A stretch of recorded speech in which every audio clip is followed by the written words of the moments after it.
milady.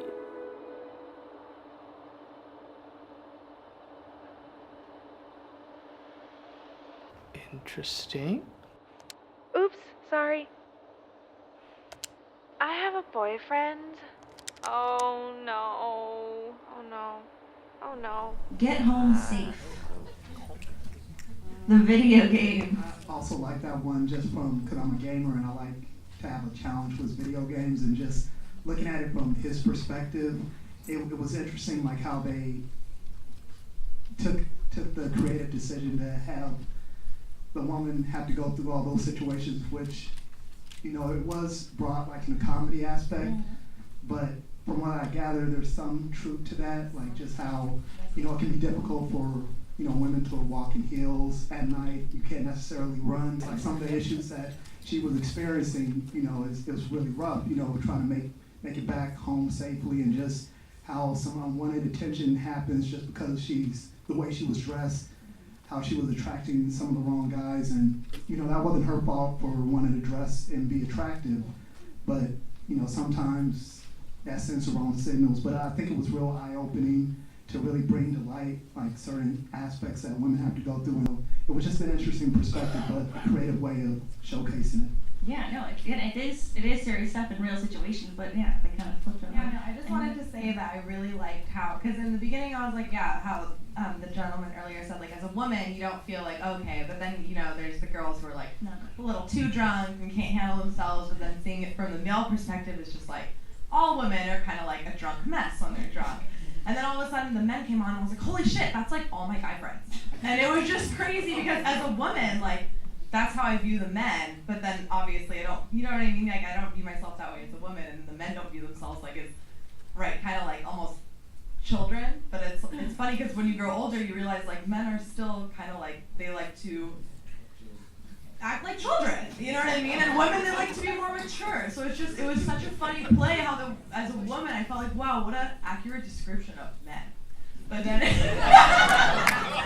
then the other way around, you see maybe men look at all women this way, because at times you do too, you know, and I just loved how at the end it totally flipped the script, because I started feeling sorrow for the woman, you know, and then I'm like, oh my god, that was perfect. So I loved it all. Thank you.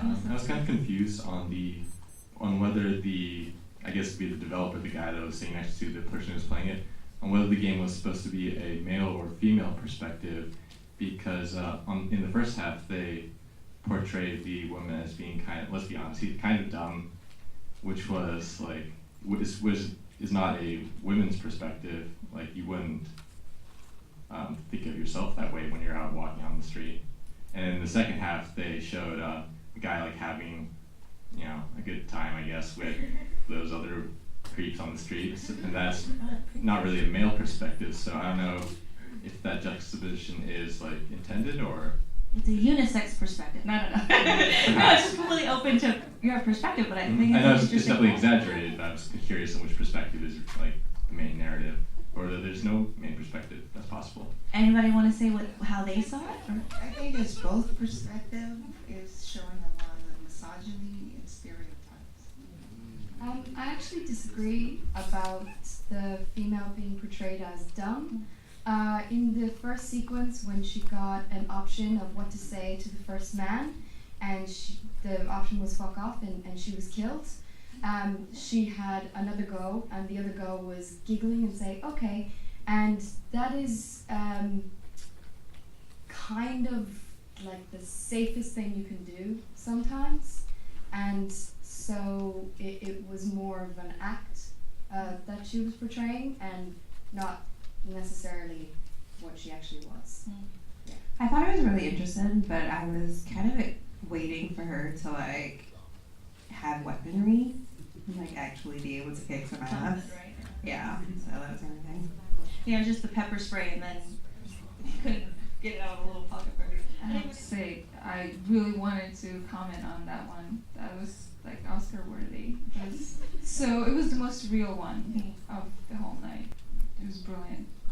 Kudos to filmmakers of that short. It was just right. I mean, I know it was humorous, but that really what women have to deal with. Yeah, I thought it was outstanding, and sadly, I thought there was so much truth in it. You know, you don't realize it as a man how much challenge it is for a woman to get home safely. And I think one of the, probably to my point, the best line in the whole movie was when the guy says, "Well, that's basically the best outcome, best possible outcome, best case scenario," right? And it was like a horrible thing still, but yeah, it was outstanding. And I also like that it was a different reasoning, for it to not work each time. And it was kind of like, it wasn't expected, it was just like, and that's why, like, okay. And I like the comparison between the female options and the males. The guys only had 2.